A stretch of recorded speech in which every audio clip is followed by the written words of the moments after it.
Welcome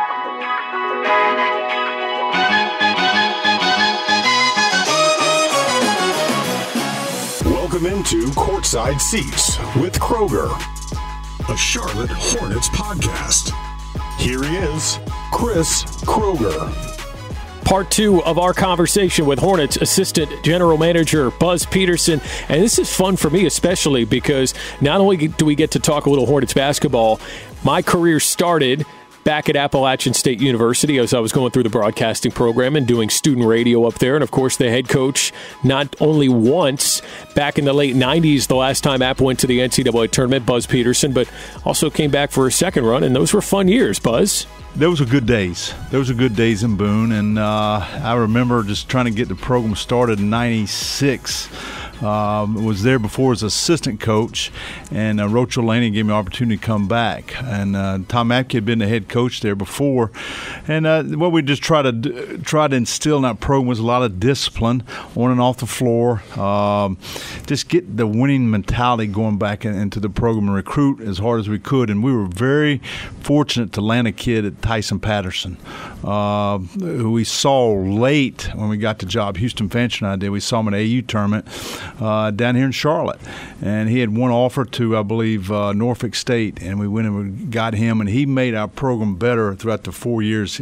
He got better and better each year. But it was a great opportunity. Appalachian State was, and met a lot of nice people, and were able to get that program into the NCAA tournament. Well, those were fun days. And then now you're here. You're now our assistant GM. You've done a variety of things over the years with the team, and here previously, and then you go back to coaching, and now you've come back, and now you're working under Mitch. And I feel like I've said this to everybody recently, but there's a real energy in the building right now. There's a little pep in everybody's step, and I think that's kind of the thing where, you make changes. Change is always tough, but then hope springs eternal, right? You get a new set of eyes on things, new bodies in the building. You draft some new players, so there's a little energy going right now. There is. And a lot of times you make change, it happens. Steve Clifford did a heck of a job. Had a nice run. As Cliff and I used to talk a lot, he would say sometimes NBA 5 years is a long time. And so now it was time to change the way things were going to time, and we went. The ownership went all the way to the top, and Mitch has come in and done a tremendous job.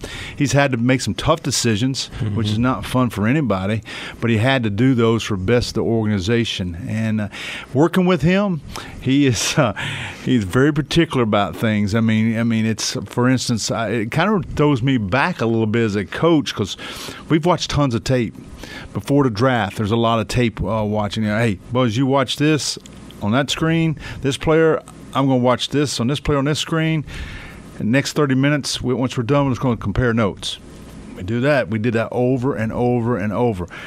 Now, the draft is over with. Free agency. And we had to start doing that with free agency, looking at different players and their age and how they could help, how they could fit in with the team and everything. So he is somebody that really combs it all the way through, doesn't want to miss anything that we're doing, and he wants to make sure every I's dotted and every T is crossed. Do you feel, JB used this term, because he talked about it in a different respect, but he talked about when he went to New Orleans for a little while, and then he went to Orlando, and then he came back to San Antonio. He said he felt like he went and got his master's degree when he stepped away.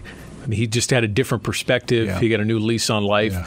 Do you feel like that to you, to a certain extent, working under Mitch, even just early, like to your point of the way he's going about things and how he's changed things in the basketball operations? Yeah, that's interesting you say it like that. I mean, it's I guess the biggest thing is once he keens in on something, I mean, he's going to cover it all the way through. And if it's a player or if it's a budget issue or if it's whatever it could be, personnel issue, he's going to cover it over and over. Ask a lot of questions. He's very interested in hearing others' input. And he'll collect all of that, and he'll make his decisions. Sometimes I want him to go a little bit more faster. Yeah. But that's how Mitch works. He's so methodical, right? Very methodical. Very methodical. He's methodical on the golf course. How's his golf game? Not bad. Not bad. As good as yours? I'm not going to talk about that. All right. I got to keep the boss at hand right there. Make sure I stay just 1-2 strokes ahead of him. Did you know, because I was talking to Mitch had brought this up in his press conference, saying that your Carolina family you guys all know each other because of the Carolina connection, but he didn't really know Michael. Your paths were, because you're the same age, so that time frame just barely didn't overlap. Right. So did you know Mitch at all? You know where I met Mitch Kupchak first time? Okay. I met him at Boone Trail High School or middle school at Campbell College, their basketball camp. Louise Creek, North Carolina. Yeah, John Wooden used to have his camp there. That was the largest camp in the United States. This was been in the 70s when he was at Carolina. Is that right? I was a little kid, and he was my counselor. I told him that's the first time I ever met him. So here I am. I'm probably, I don't know, 5-something, a little kid, and I'm looking up at this big giant that was at North Carolina. And, that's the first time I met him. I'm sure he didn't remember, but, of course, I've got my Mitch Kupchak autograph on my sheet of paper, everything, when I went to camp there. So as you go back to Carolina, the former players come back. You play against them, you get to know them just a little bit. But it's still the same thing that we have, common bond, as being that Coach Smith wanted a family atmosphere. And so I did spend some time with Mitch when I would go back and sit down and talk to Coach Smith. He would have his former players that are head coaches, former players that are in front office to sit down and discuss basketball over a weekend and everything, and it was those were good times. There's such a sense of pride with that school. Every school has a sense of pride of, that's my alma mater, the people that I went to school with, the people that have come from my university, all those programs, all that stuff. But I don't know, Buzz, I don't think there's another school quite like Carolina in the heritage, the lineage, passing it down, the pride in that. Krzyzewski's done a nice job where they're doing things, but the one thing that Coach Smith did and Coach Williams continued is just to keep the former players involved. To let them know what's going on. Every year you're going to get a media guide. Every year you're going to get invited to come to a game or two. If you want a ticket, they're going to try their best to take care of you. Of course, everybody, the Carolina-Duke game is tough sometimes for them, but it's, like August 24th this year coming up, we have a reunion. It's every former player that's been there. They won't come back. It's not a 10-year period of a group of players or 1 or 2 years. It's the whole thing. And last I heard, they had anywhere from 600 to 800 guys, and probably some of their spouses and kids coming back. But it's family to Chapel Hill for a weekend. And what are we doing? It's a barbecue here. It's golf there, tennis if you want to. Just kind of a big old gathering and talking to each other.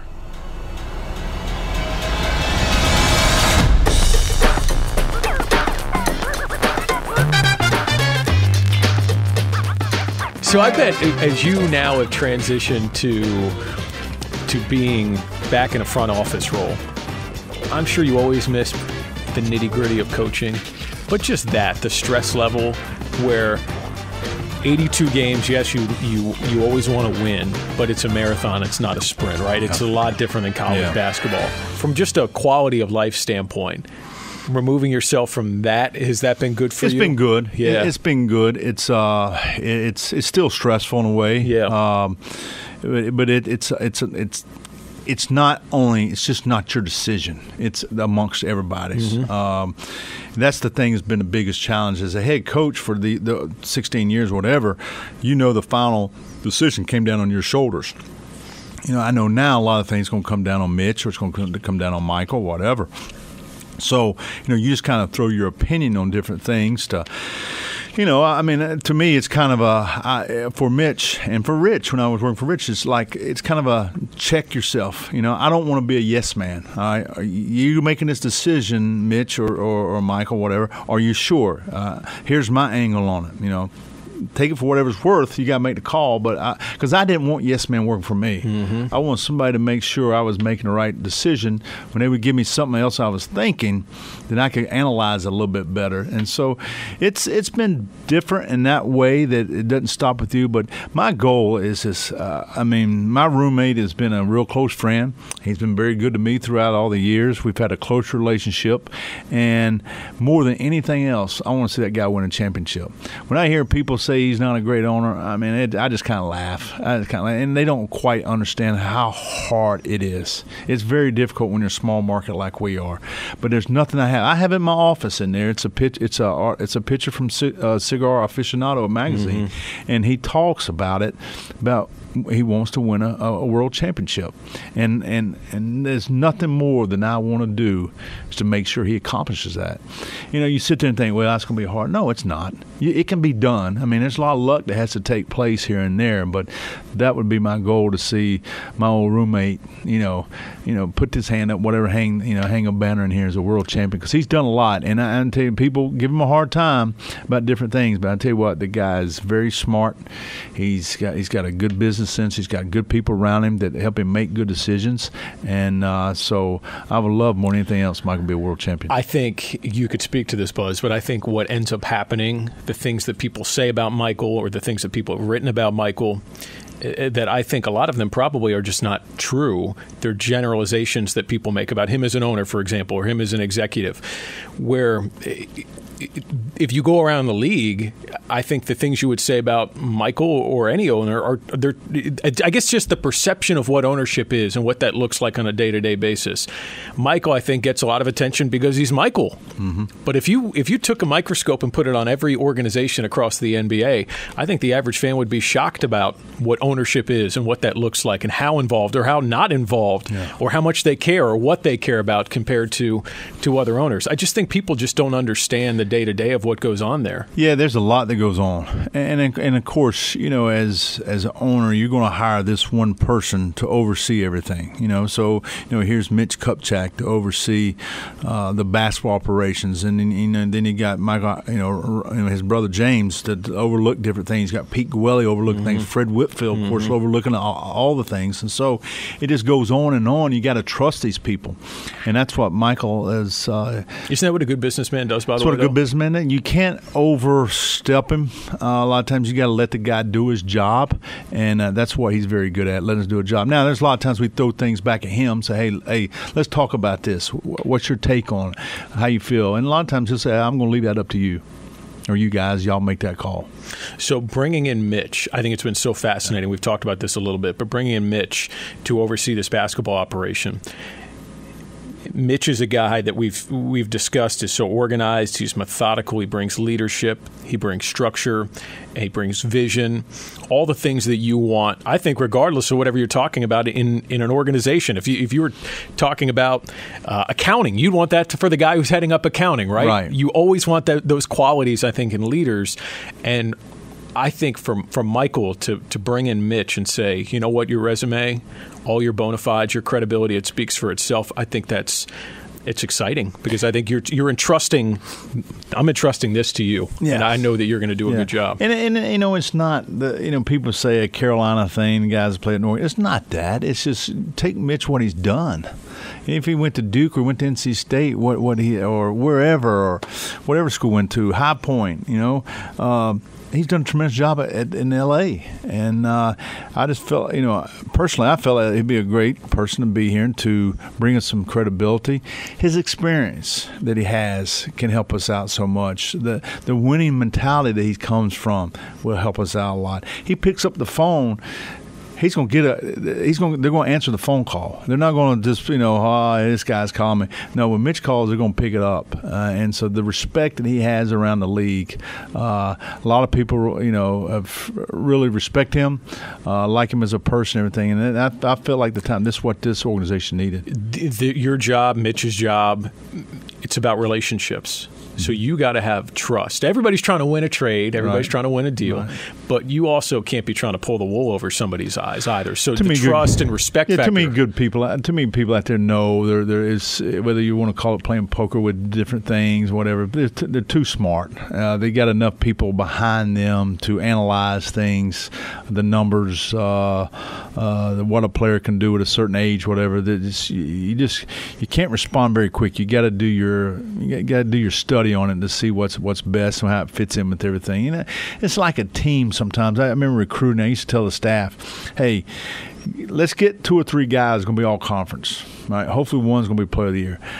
but we can't have 6 or 7 of those, right? But let's get the other 8 or other 6. They're going to blend in with these guys, and they're going to make them better, all right? So we want those 3 all-conferences, or we want 3 all-stars, but then you need to get guys that can pick into their, or that make others better, that share the basketball. They're going to play defense. They're going to rebound. They're going to do all the little things, the dirty things that make the team better. That's how you get a good team. And if you try to get all the superstars all in one, sometimes it's hard. I mean, OKC's a prime example. I mean, it's hard sometimes to share the ball as much as they, as they do. Chemistry matters, and I think one of the fascinating things I've been able to see around you guys is just all the little things that, again, I think the average fan maybe doesn't see, you lose sight of, what you guys are doing internally to evaluate. What are we doing from a training standpoint? What are we doing from a physical development standpoint? What are we doing from a resources standpoint from our players? And those are things that can be overlooked. But Mitch has come in, and you guys as a staff have evaluated some of these things. So could you point to some of those things you say, you know what, we've recognized maybe we can get better in these areas, and you've already addressed them, or maybe you're starting to address some of those things? Well, it's number one, it's about the players. You got to think because that's your product. They're going to be on the floor, and how can you make that product better? How can it strive or thrive to be successful? And I think it's part of what I would call, and Curtis Polk and I talked this about a lot, is development. Development is not only on the floor. I mean, that is a key part of it. And that's one of the reasons why James Borrego is here, because the strong development skills that he has, being from San Antonio, being down there. And he's hired a couple some great guys underneath him, because you're only as good as your assistants as a head coach. And so he's instilled it in them. But it goes farther than that. It goes to the medical side, okay? So you have a head trainer, you have a Joe Sharp, which is over all of it, and he's hired a head trainer, assistant trainer, and then all of a sudden you get into the strength coach and everything. So what are we doing there? And then you go a little bit farther, you have assistant strength, but you have a physical therapist, which we've never had before. So now there's a full-time physical therapist. Yeah, we're looking staff. at doing that. Yeah. And so a person that will help us prevent injuries, or when there is an injury, can work with a strength coach and a trainer to make sure this player gets back the right way. So that, to me, is a big part of development. Down the road, we'd like to get a sports scientist, somebody that can analyze how guys are running, where we can correct things for them, where they're succeeding in different areas, and so we're going to put a lot into that. So that, to me, is developing. All right, a nutritionist. How are these guys eating? The mental part of how can we, the psychologist, how can we help somebody there? So we've got a big, wide spectrum in that part of the medical side that can help us out, and that to me is off the floor. And Joe Sharp, so you mentioned Joe, and not to bury the lead on this, Joe Sharp is arguably the best at his entire profession in the NBA. He's Team USA's trainer, hired him away from OKC. I mean, to just grab a guy like that and bring him in here, what a move that. Joe was here before. He had good memories, and we're very fortunate he's from this area. A lot of times you start, as your career goes on, you got your goals, all of a sudden you want to go back home or close to home, and Joe want to get closer to home. And again, he's hiring a great staff underneath him. So that goes, to me, the big piece of player development. Rehabbing, the PT, the physical therapist, the sports scientist, having the strength coach, and then you get into the coaches working with them on the floor. And so, this way we know what we're putting in their bodies, what we're getting out, what we put in them, what we're getting out of them, and then they get on the floor. Hopefully, we see that product succeed. So we're spending some time in that area. And then you talk about James Borrego. So JB, it's funny because I've heard 2 different versions of this story now, so I want to hear the third. So Mitch claims that when he met JB, and he came in for the interview, you weren't there that day. You met him at a separate time, that he felt like JB was a little nervous, and he was really he needed to calm down. And after a little while he did, and he was immediately impressed with him. And then JB claims he came on really strong. He wanted to make it known, hey, here's who I am, here's what I got to offer, which sounds kind of right, actually. That sounds like James.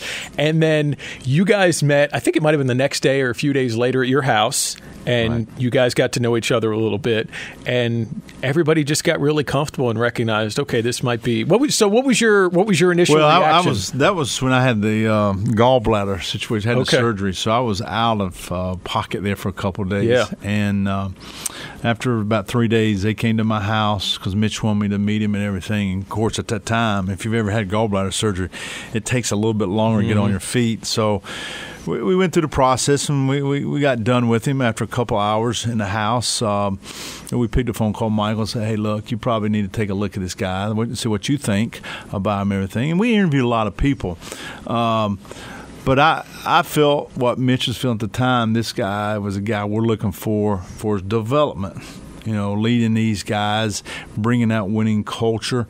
I feel like he had this personality that was bubbly. I would say every day he's going. He's sometimes going to lose a game, or sometimes things are not going to go your way. I feel like he had that personality that was not going to affect him. And we made a lot of phone calls. We did a lot of background, talked to a lot of people that knew JB and everything, and we just felt like at the time this was the right fit. So, when you start out, you had a different mindset. You're going to go a different way. But once we interviewed him, we quickly changed and went in his direction. And I think with his staff, and he's not done, he's still adding a couple pieces there, but the staff that he's built with Chad Iskey and with Jay Hernandez. Jay did a great job during Summer League, and Ronald Norred. Ronald played Kemba in the National Championship in 2011. And all these guys that he's brought in here, Dutch Gately, they've all got all these different backgrounds and things about their resume that I think are different strengths for them. You got Triano's been a head Jay coach. Triano, I'm not trying to bury him either. And so I think when you look at that, that's interesting to me too, because you keep talking about development, and Jay is a skills guy. He's as good as it gets. He worked out Kemba, worked out Jeremy Lamb leading to the draft. But I think that's the San Antonio mindset too, because JB talks about Pop a lot and how Pop, everybody had a voice. And not just for the sake of it, but if you had something to offer and something to bring to the table to benefit the group, you did it and your voice was heard. And I see the way he's building his staff, and I kind of see that already, just the guys he's bringing in here. Most good coaches that I've ever been around are tremendous listeners. I mean, there's to name it, Pat Summitt, tremendous listener. Philip Fulmer, great listener. And those guys are always, those two I remember at Tennessee were always asking for input from their staff members or other people. So, and I feel like JB has that same thing. He's looking for that input. So I always say, when we were interviewing, through the process, I would try to find out if they were good listeners and they were looking for input also. So it's I think we got a good one. I really do, and hopefully that things that we are doing, that he is doing for the development piece, is going to turn into wins for us.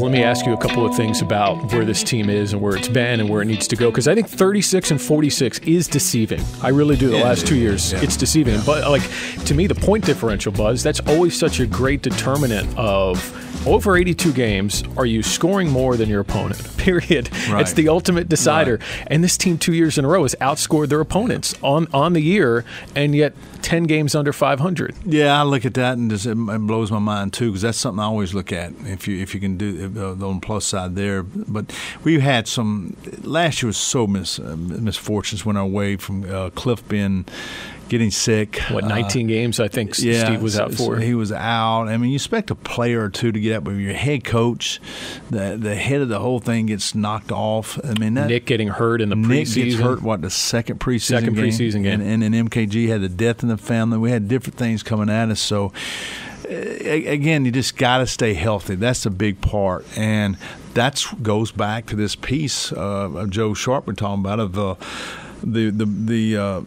PT, the sports scientist, the two trainers there, to make sure our guys are healthy.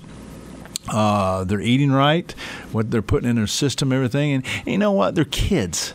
So every once in a while, they're going to go grab that, something they shouldn't.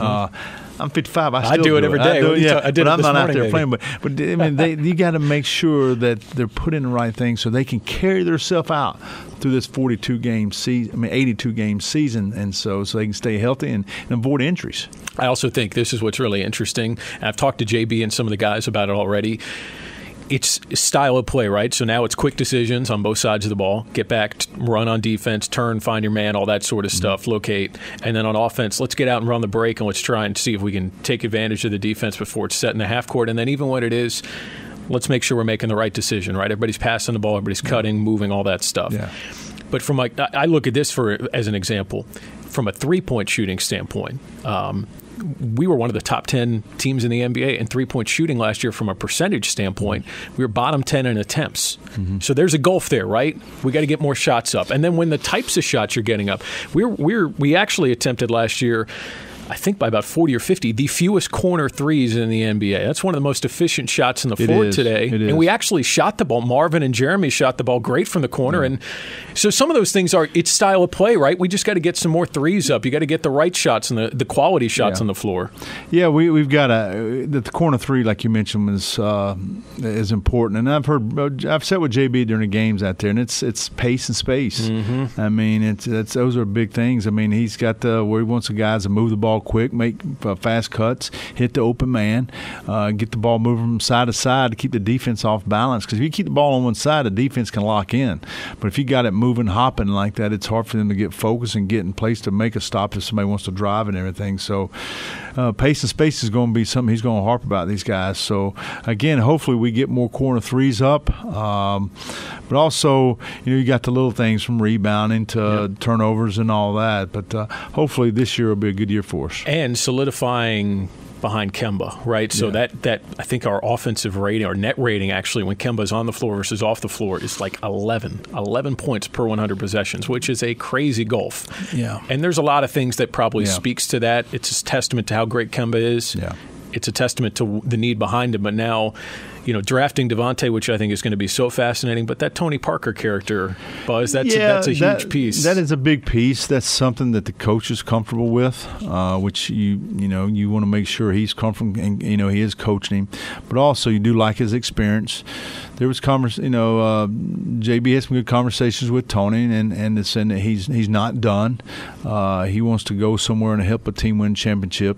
He is somebody that's idolized the owner for many, many years, and to play underneath him and get his team in the playoffs is something that would be very special to Tony. He's told me that. And so, but it goes back to the comfort level that Coach Borrego has with Tony. So, and that helps a lot because Tony's going to know what he wants in different situations. He knows he's going to get his 15 to 18 minutes a game.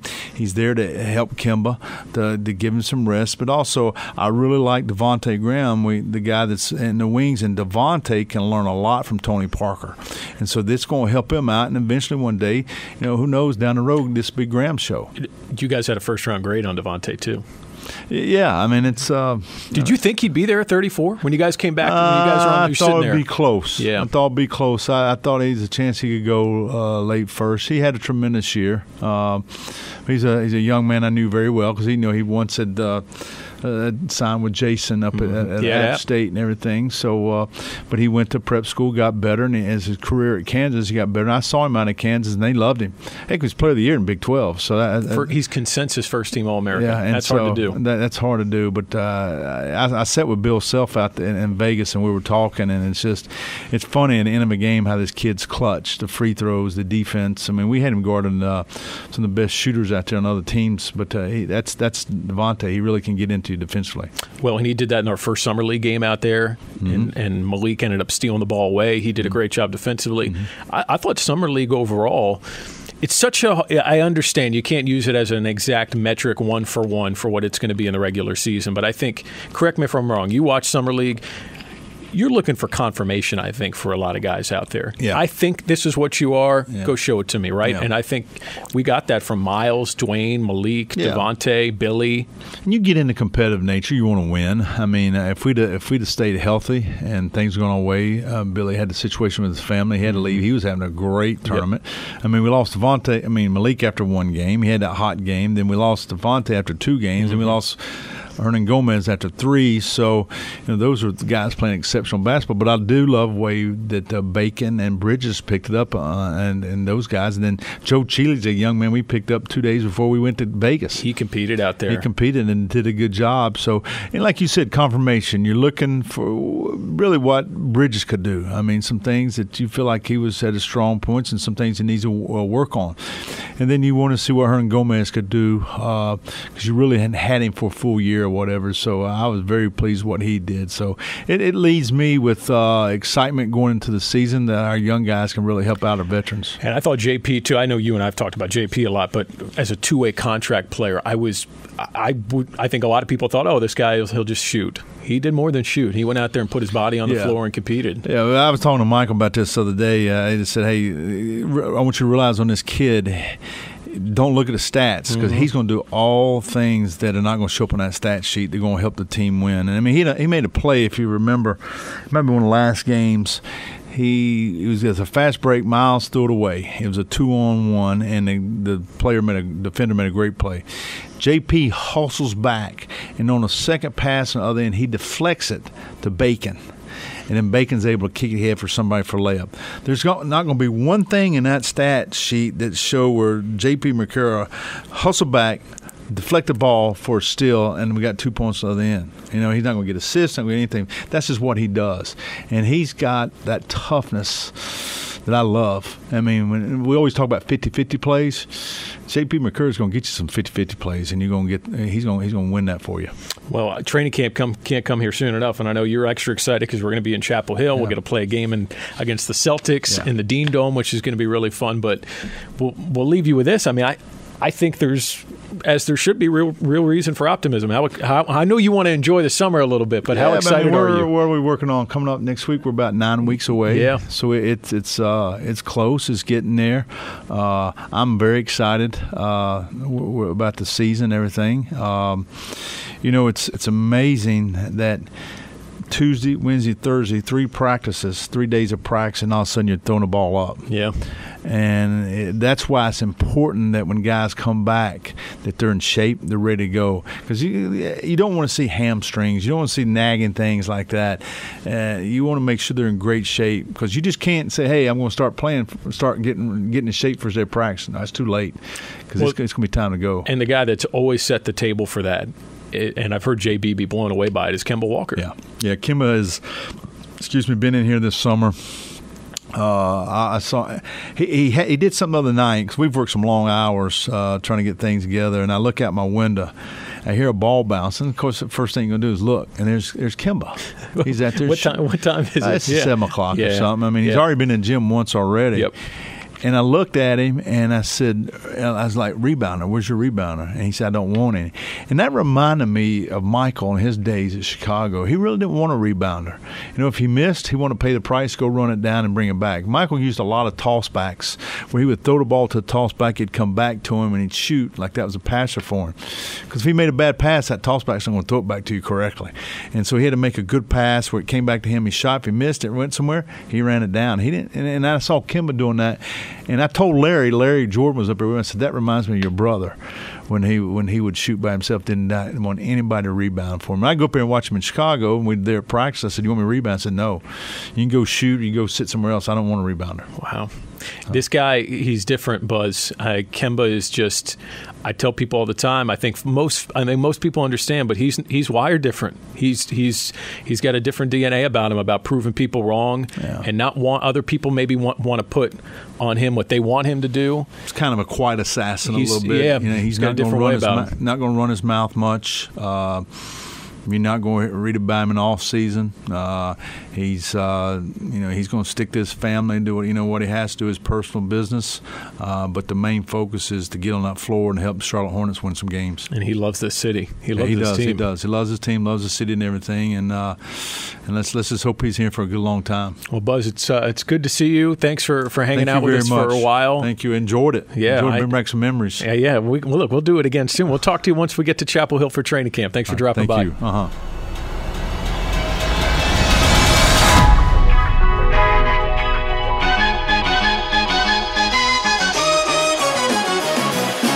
All right, that's over an hour now spent with Hornets Assistant General Manager Buzz Peterson, and Buzz can tell stories as well as anybody I know, and so we could just talk for another couple hours with him, but great look over the last couple of weeks, talking about where this Hornets team is and where they've been and where it needs to go and how it's going to get there and the things that are changing, but also talking about his path to where he is in the NBA, and that was pretty interesting as well. So if you missed part 1 of Buzz Peterson, that was last Monday. You can check it out, youtube.com, our official Charlotte Hornets Seats YouTube channel. All of our great content going there all the time. Make sure you subscribe. You won't miss anything. Also, you can find us on Hornets.com, the Hornets app. All of our podcasts are archived there.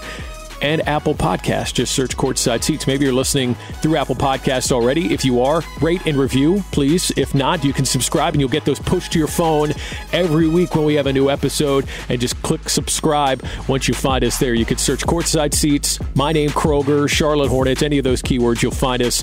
And a great way to add us there. We'll catch you guys next week back here on the podcast. So we got some fun things coming up because we're going to get some outside voices coming in and just talking some big picture NBA now that the offseason's really in the books, and also talking about this Hornets squad and where it stacks up and how things could be different and what that looks like. So we'll do that. Stay tuned right here.